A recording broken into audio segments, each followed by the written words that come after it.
Donc aujourd'hui, je vais vous faire un exposé sur les septicémies, des fièvres puerpérales au sepsis 3.0. Je vous expliquerai pourquoi ce titre qui est peut-être un petit peu ambigu et qui peut interpeller. Et puis, donc, nous aurons la chance d'écouter Madame Jamila Adjal à la fin de ma présentation. Elle s'adressera à vous.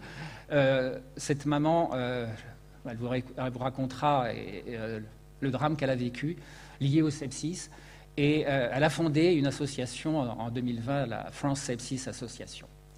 Alors, explication de texte et explication des mots employés dans ce titre. Sepsis. Alors, sepsis, c'est un mot très ancien, puisque c'est du grec, et ça veut dire putréfaction. Septicémie, c'est un mot qui a été créé par Pierre Piori en 1837, à partir justement du grec sepsis, et héma, qui aussi en grec veut dire sang. Et donc, dans ce traité de diagnostic et de sémiologie, il propose le terme de septicémie. Alors, ce qui est amusant avec Pierre Piori, c'est qu'il a écrit un grand nombre d'ouvrages.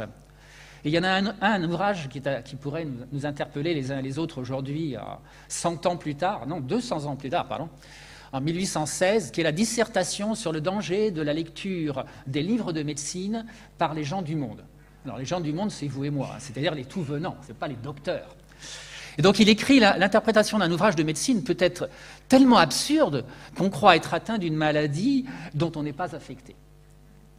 Frappé d'une maladie incurable et mortelle, l'homme du monde est exposé à lire dans un ouvrage de l'art le sort cruel dont il est menacé.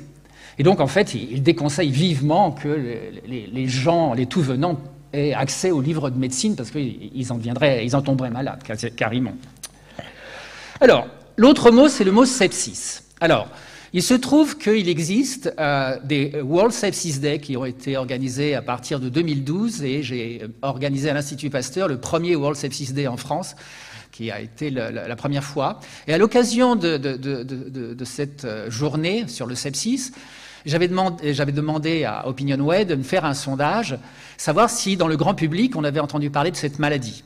Alors, le terme maladie, les médecins, les docteurs en médecine le discutent, c'est pas vraiment une maladie, on va dire une pathologie.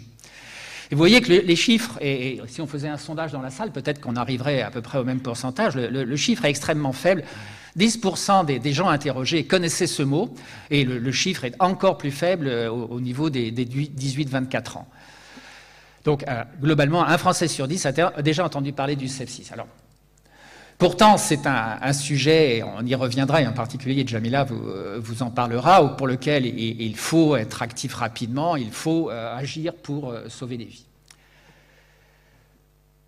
Alors, sepsis, le terme, à partir du moment où le mot est un mot international, c'est celui qu'on va utiliser, il y a eu plusieurs définitions qui correspondent à cette notion de sepsis, c'est pour ça que je les ai appelées 1, 2 et 3.